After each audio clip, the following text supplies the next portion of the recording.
রাসূলুল্লাহ সাল্লাল্লাহু আলাইহি ওয়াসাল্লাম বলেছেন, দুনিয়াটা মুমিনের জন্য কারাগার, কাফেরের জন্য বেহেশত।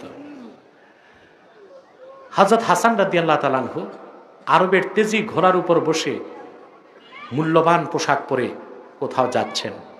এক ইহুদি আলেম ওনাকে আটকায় দিছে। কথা শোনা যাচ্ছে, বোঝাও যাচ্ছে?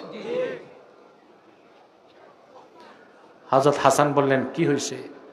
বলে, আপনার নানার একটা হাদিস বুঝি নাই, আমারে বুঝাইয়া দেন। ইমামে হাসান বললেন, কোন হাদিসটা বুঝো নাই? ইহুদি আলেম বলল, আপনার নানা মুহাম্মদ সাল্লাল্লাহু আলাইহি সাল্লাম বলেছেন, দুনিয়াটা মুমিনের জন্য কারাগার, কাফেরের জন্য জান্নাত। আপনি তো মুমিন, আপনার কত সুন্দর পোশাক, আপনার পায়ে কত দামি জুতা, আপনি আছেন আরবের তেজি ঘোড়ায়, আর আমি ইহুদি, আমার কাপড়ের কি অবস্থা, পায়ে নেই জুতা। মনে হয় আমার জন্য দুনিয়াটা কারাগার, আপনার জন্য বেহেশত। ইমামে হাসান বললেন, রে ইহুদি, আমার নানার হাদিস বুঝার মতো মেজাজ আল্লাহ তোমারে দেন নাই। হাসান রাদিয়াল্লাহু তাআলা আনহু ইহুদিকে একটা ব্যাখ্যা দিলেন, ইহুদি মেনে নিছে। আমি আমার ভাষায় ব্যাখ্যাটা দিব। মুমিনের জন্য দুনিয়াটা কারাগার, কাফেরের জন্য। এর মানে হচ্ছে, কারাগারে যে যায়, যারা রাজকীয় মেহমান আছে না, এখন জেলখানা অনেক ডিভিশন পায়, যারা ফার্স্ট ডিভিশন, ওদেরকে কিন্তু কারাগারে ডিভিশন দিলে দুইটা কামরা পায়। কয়টা? একটায় থাকে, একটা হচ্ছে মেহমানদের জন্য, টেলিভিশন থাকে, 4টা পত্রিকা পায়, যা খেতে চায় জেল কোড অনুযায়ী তাই খাবার দেয় তাকে। সাথে আবার সেবক থাকে 2 জন, খাবার দেয় একজন, কাপড় ধোয় একজন। কথা বুঝতেছে? এই যে জেলখানায় থাকে, এই যে জেলখানায় থাকে, যে লোকটা ডিভিশন পাইছে, কথা বুঝতেছেন? একটা লাশ যাচ্ছে, মনে হয় আপনারা সুযোগ করে দেন যেন অবাধে তারা যেতে পারে। আল্লাহ তাআলা ক্ষমা করুক, বলেন আল্লাহুম্মা আমিন। তো কথা শুনেন, এদিক তাকান। তো জেলখানায় যে থাকে, শুনতেছেন, যা খাবার চায় তা পায় কিনা?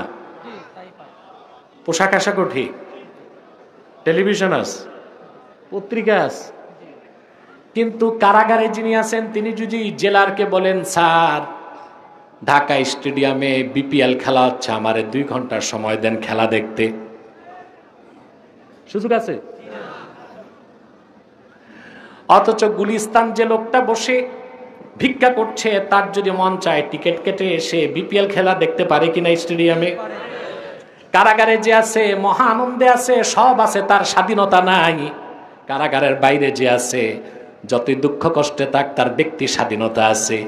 এই জন্য মুমিনের জন্য দুনিয়ায় কোনো ব্যক্তি স্বাধীনতা নাই, আল্লাহর হুকুমের বাইরে চলার কোনো সুযোগ তার নাই।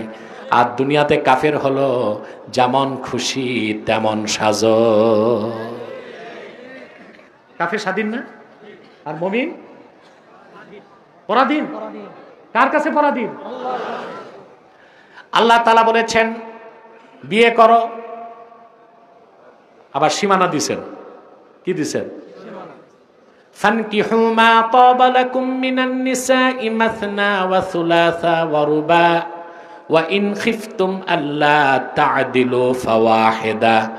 আল্লাহ বলেছেন, তোমরা তোমাদের পছন্দের মেয়েদেরকে বিয়ে করো, 2টা, 3টা, 4টা, পারলে লাগলে। আর যদি মনে করো ইনসাফ করতে পারবা না, তাইলে সবাইরে বলতে হবে। 4 বিয়ে করা সুন্নত, এটা কোনো কিতাবে নাই। 4 বিয়ের অনুমোদন আছে। কি আছে?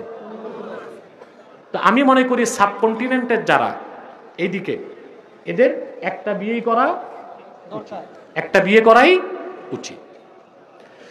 আল্লাহ তাআলা বিয়ের অনুমতি দিলেন কয়টা? 5টা করার সুযোগ। সীমানা আছে কিনা? কাফের মুশরিকের কোনো সীমানা নাই, যত খুশি।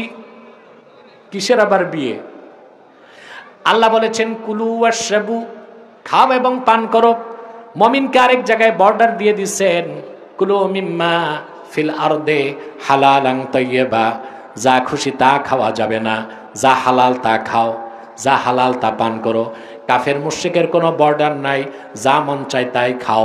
এই জন্য তারা গরু ছাগল ভেড়া বকরিও খায়, কুত্তা শুয়োরও, ওর তো কোনোই নাই বর্ডার।